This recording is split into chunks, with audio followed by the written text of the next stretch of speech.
Hello, my name is Dale and these are my books. This week we're going to be talking about a novel called Flowers for Algenon by Daniel Keyes. Now, this didn't come up as part of a book club that I'm a member of, but somebody at the book club suggested that I read it, and I am just so pleased that this person made this recommendation. Flowers for Algenon is a science fiction book, essentially.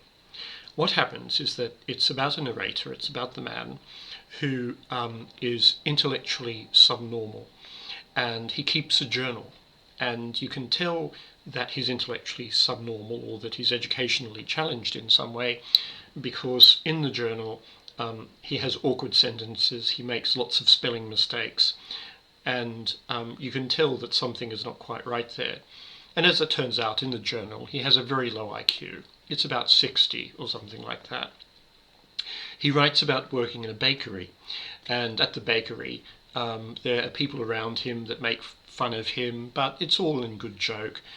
It's all a joke. They are his friends. They care for him, and he is told by the baker as a personal promise to someone else, "Don't worry, you'll always have a job at this bakery. As long as I own this bakery, you will have a job." The conceit of the novel is that he is asked by some medical researchers to undertake a procedure. And the procedure is a brain operation.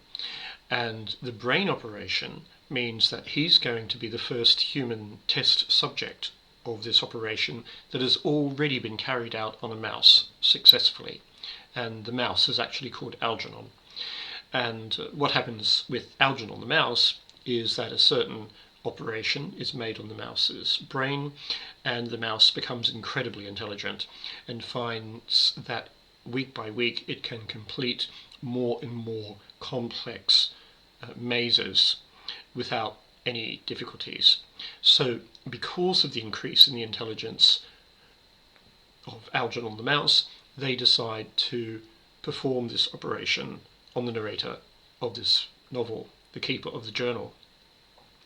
What then happens is that sometimes he finds completing the journal a bit boring, but he's really encouraged to complete the journal, is that he becomes more and more intelligent.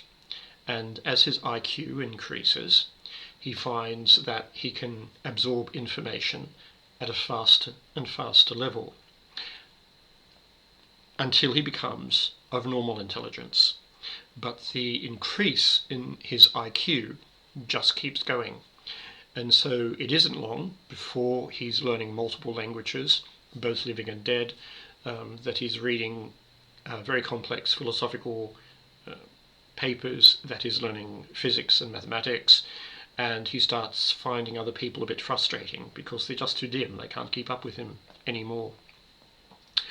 And then what happens is that it's discovered that the mouse's ability to complete mazes is declining.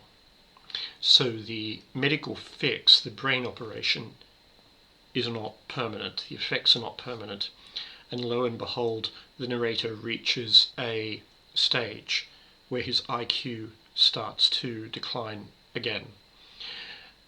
He's still doing the journal.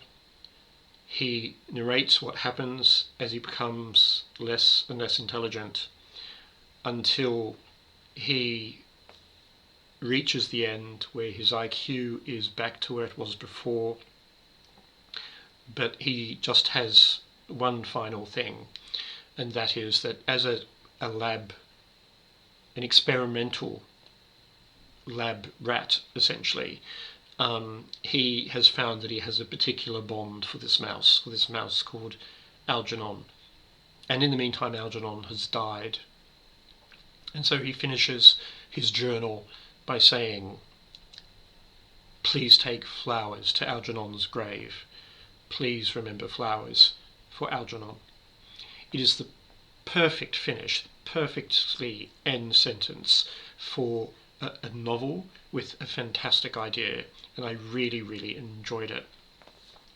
What I found also really interesting about this novel is that I looked at some reviews on YouTube, and I found that it's been made into a movie. I've watched half the movie. I'm not into movies. I couldn't be bothered watching it anymore. But there were two people who were speaking about this novel for about an hour. And what they did is that they went on and on and on about bioethics.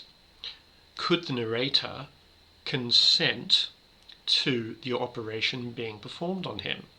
And I thought this was fascinating because what it meant was that, in my opinion, these two people had completely missed the point of the novel.